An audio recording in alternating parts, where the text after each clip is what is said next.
Hello, welcome to Big Picture Monday. My name is Cali Black, here with all the context you need to totally rock this week's Come Follow Me readings. This week we are studying Doctrine and Covenants, sections 85 through 87.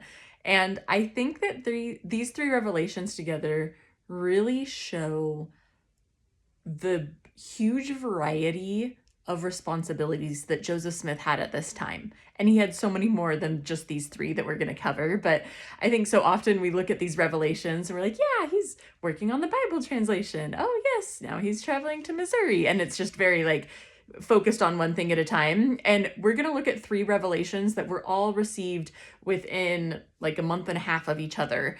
And we're going to see like all of the stuff that Joseph was having to deal with as a prophet, seer, and revelator, and also the president of the high priesthood and the leader of the church. Like, he just had so many things on his plate, and we're gonna get a little glimpse of that this week with some really interesting and unique revelations.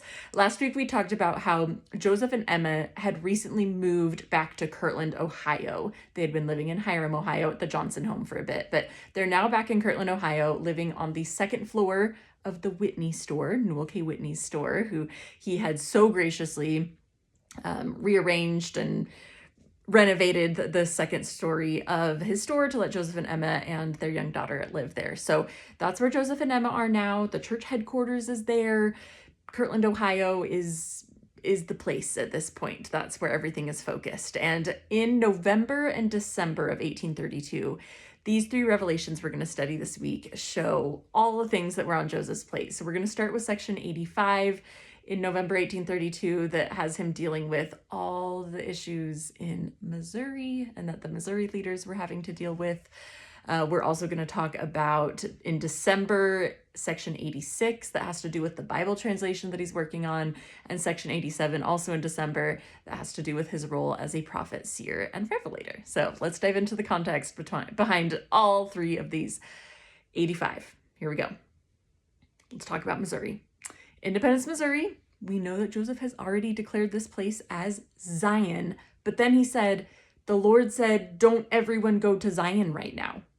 Like, a lot of people are asked to stay in Kirtland, and very specific people or groups of people are assigned, and we've seen this in Revelation so far, to travel to Independence, Missouri and to set up their homes there.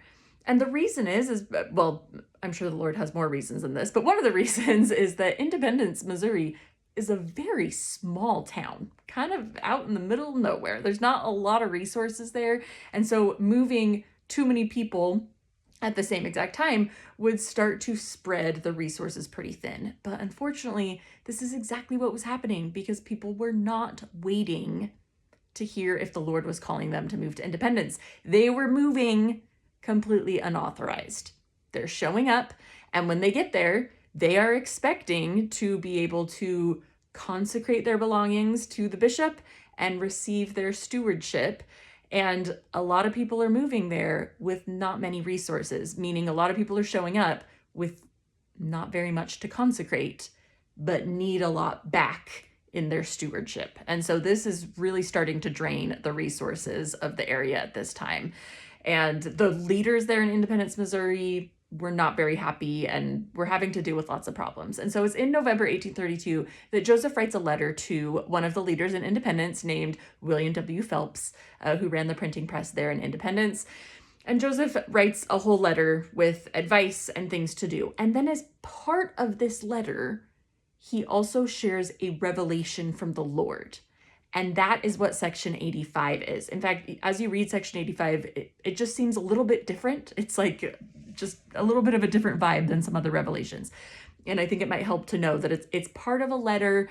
There was stuff before it, there was stuff after it, and this is like the part where Joseph clarified, this is revelation from the Lord. This is an actual revelation that was then later chosen to be published. So it just gave the leaders in Missouri, along with the letter that was written, some direction, some framework to work with as they're going through and trying to figure out how to make this work with all the people moving to Missouri at the time.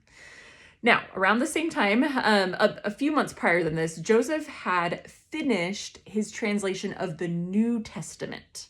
not the Old Testament yet, but the New Testament.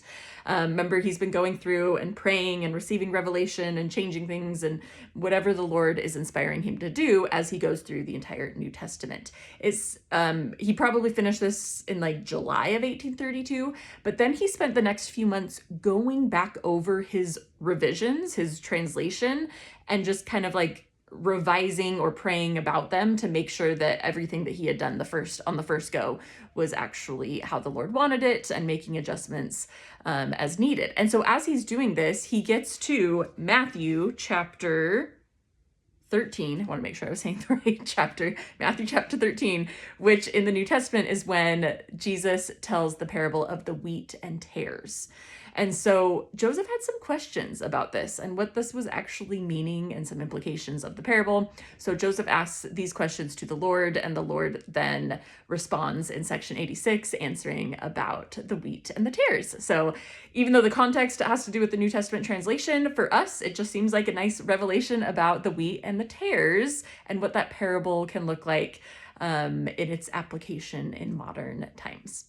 Okay, the last one, section 87, is my favorite one from this week because it is so unique, and I think the lessons from it are super unique as well. So section 87 came at a really interesting time because in December of 1832, there in Kirtland, some political news started to arrive. And it was very concerning to everyone, not just the saints, to everyone there in the Ohio area. There was a lot of buzz.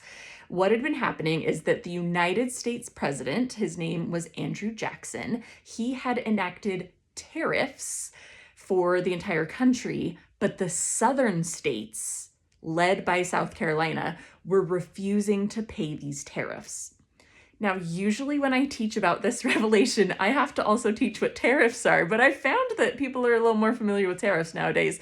But in case you need a quick refresher, they're basically like a tax, an added payment on top of what people are already paying for foreign goods or foreign resources, anything that is made elsewhere that is being brought into the country. And it is local businesses or companies that pay this extra tax if they are importing something from another country. The purpose of these, there's many purposes for these, but tariffs are meant to raise prices on products that are from foreign origin to make domestic products seem more appealing, and to just kind of like save the local economy and to encourage businesses to not do foreign deals.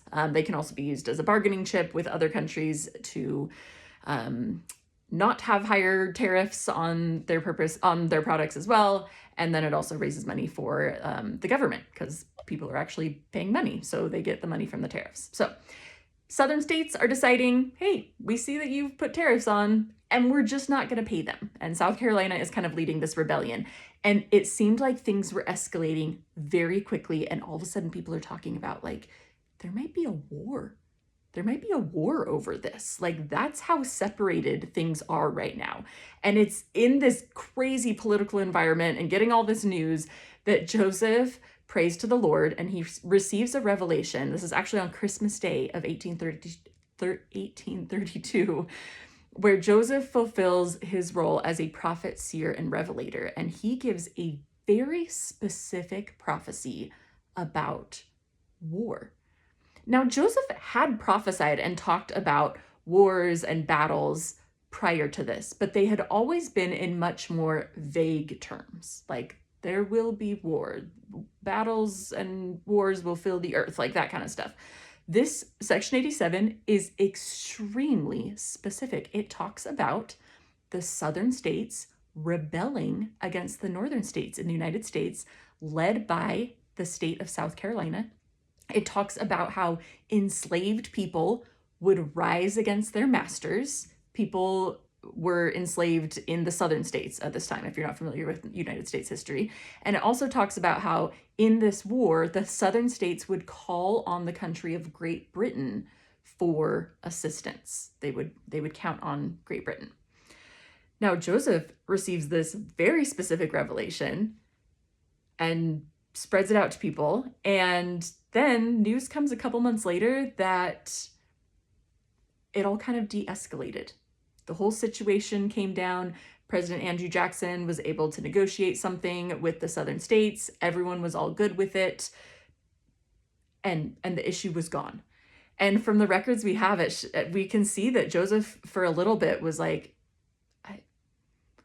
I received that revelation, and now it's not coming to pass here in 1832. And it was just a little bit of an interesting time, because here's this very specific revelation, and now the situation has completely de-escalated and it's not going to happen.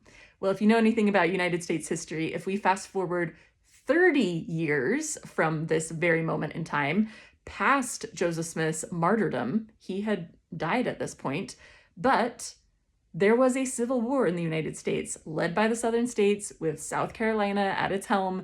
Enslaved people rose against their masters. Slavery was a huge aspect of that war, and the southern states did indeed call on Great Britain for help. So, fascinating revelation where we see Joseph being a true prophet, seer, and revelator, but sometimes we forget about that 30-year gap of time and what that might look like when we apply that same principle to our life, and maybe revelations that we've received or promises we've received in our lives, that we don't always have the same timetable as the Lord.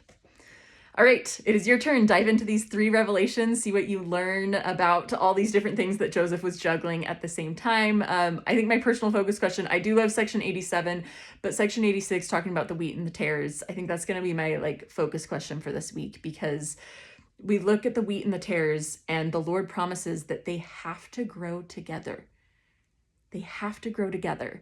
And I like to think of not just good people have to be by bad people, but instead just this earth is filled with really good things and really righteous and truth-filled things. And it's also filled with evil and wicked and untruthful things. And it's all side by side, right? I think the internet is a perfect example of that, or social media. There's the wheat and the tares right next to each other. But he says we need it.